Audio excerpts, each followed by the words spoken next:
Picture the coldest you have ever been in your life. Now, take away your house, take away your heating, take away your jacket, your blanket, your shoes, and every wall between you and the wind. Now, drop the temperature to minus 30 degrees and keep it there for months. This was the Ice Age. And for tens of thousands of years, human beings, the same fragile, hairless, tropical animal you are, lived through it. No houses, no central heating, no shops selling winter coats. By every logic, we should not have made it. We're built for warm African plains, not frozen tundra. A single freezing night can kill an unprepared human, and yet they survived. Not a few of them, enough to spread across the coldest, harshest parts of the planet and thrive there. So how?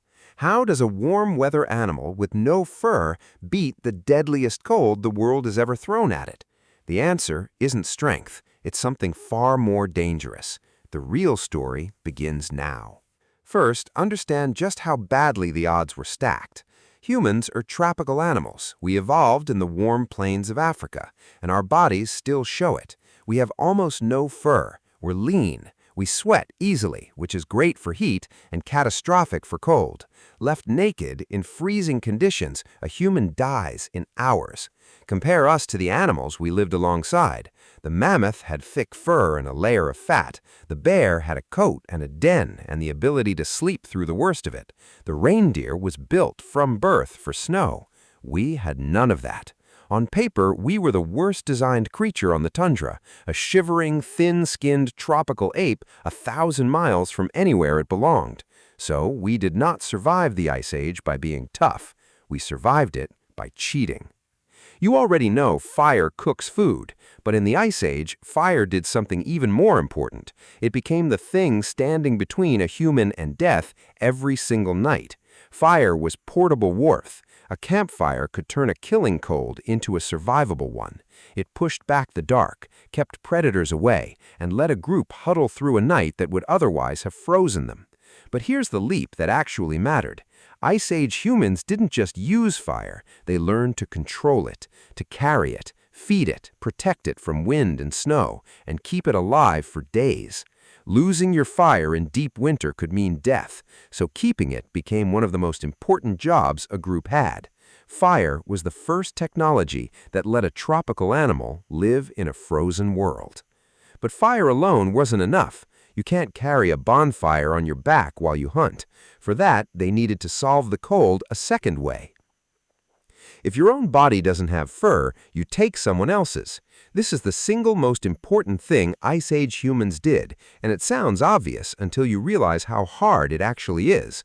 They didn't just drape a hide over their shoulders, they engineered clothing. To turn a raw animal skin into something that keeps you alive, you have to scrape it, treat it, and soften it, or it rots and stiffens into useless board. Then you have to cut it to fit and join the pieces together tightly enough to trap warm air against the skin. Loose clothing lets the heat escape. Fitted, sealed clothing saves your life. And to sew fitted clothing, you need one small world-changing invention, the needle. The eyed needle, a sliver of bone with a hole punched through it, is one of the most underrated tools in human history. It let humans sew tight, layered, tailored clothing out of animal hides. Suddenly, a hairless ape could wear the fur of the mammoth, the reindeer, the wolf. We couldn't grow a coat, so we built one, a better one, that we could take off, repair, and layer. That needle is a bigger deal than it looks. It's the difference between huddling near a fire and walking freely across a frozen continent. Now, the promise from last time, no houses. So where did they sleep? Caves when they could get them. A cave is a natural shelter, blocking wind and holding warmth, and prime caves were valuable real estate. But there was a problem. On the open tundra, there often were no caves, just flat, frozen, treeless plain for miles. So they built shelter out of the only material the land gave them in abundance, mammoth bones. This is real and it's astonishing. Across the cold plains, archaeologists have found the remains of huts built from the bones and tusks of mammoths, huge structures made from dozens of animals, the heavy bones forming a frame that was then covered with hides to make a warm, solid, wind-proof home in a place with no wood and no stone. Think about what that takes: planning, cooperation, hauling enormous bones, engineering a structure that stands up to Ice Age storms. These weren't desperate animals shivering in the snow. They were builders, making permanent homes out of the giants they hunted. No houses? They invented houses out of the one thing they had. Here's the cheat nobody thinks about, and it might be the most important of all. No single human survives the Ice Age. It's not possible. One person cannot hunt a mammoth, keep a fire alive around the clock, build a bone hut, make clothing, and gather food all at once. Alone, you die. So the real technology of Ice Age survival wasn't fire or needles or bone huts. It was cooperation. Humans survived because we shared. One group kept the fire. Others hunted. Others made clothing and prepared hides. Knowledge and food and warmth were pooled. If one hunter failed, the group still ate. If one person got hurt, the others carried them. This is the thing no other animal on the tundra could do at our level. The mammoth had fur but hunted alone. We had nothing. No fur, no claws, no fat, but we had each other, and a way to plan and share and pass on what we knew. That turned a group of weak, clever, cooperating humans into something the Ice Age couldn't kill. We didn't out-muscle the cold. We out-cooperated it. And slowly, over thousands of years, our bodies changed too. Humans who lived in the extreme cold began to shift generation by generation. Populations in the coldest regions tended towards more compact, heat-conserving builds, the body quietly reshaping itself to lose less warmth.